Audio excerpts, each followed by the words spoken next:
Birthdays. Around the world, people light candles, cut cakes, and gather loved ones. But as a Muslim, you might wonder, should I be celebrating my birthday?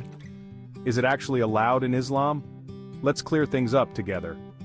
The first thing I want you to know is this: neither the Quran nor the authentic Hadith mention celebrating birthdays, whether for the Prophet Muhammad, peace be upon him, his companions, or anyone else. That's why some scholars see birthday celebrations as bid'ah, meaning an innovation in religious matters.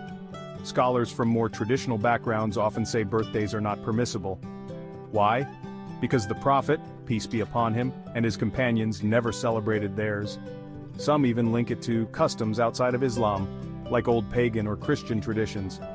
There's also the worry that, over time, it could become a ritual, something Islam is careful to avoid if it's not grounded in the Sunnah.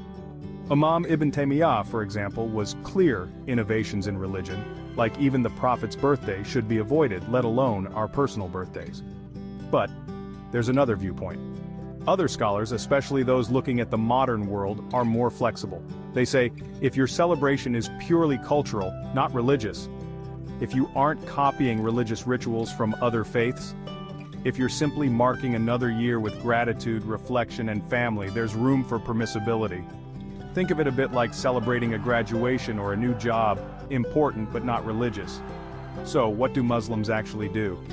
It's a mix. Some avoid birthdays entirely, just to be cautious. Others might spend the day making dua, thanking Allah, or reflecting on their life. And yes, some have a quiet family gathering with cake, keeping things simple, avoiding anything that goes against our faith. If you do decide to mark your birthday, here's how to keep it halal. Skip the haram. No inappropriate music, unnecessary mixing, or overspending. Make it meaningful. Start with dua, give charity. Remember your parents, the real heroes of your birthday. Stay humble and don't treat it like a religious festival. So, is it allowed or not? Truth is, there's no one-size-fits-all answer. It all comes down to your intention, your school of thought, and the guidance of scholars you trust. Islam doesn't reject joy, it just wants us to celebrate with purpose and within our boundaries.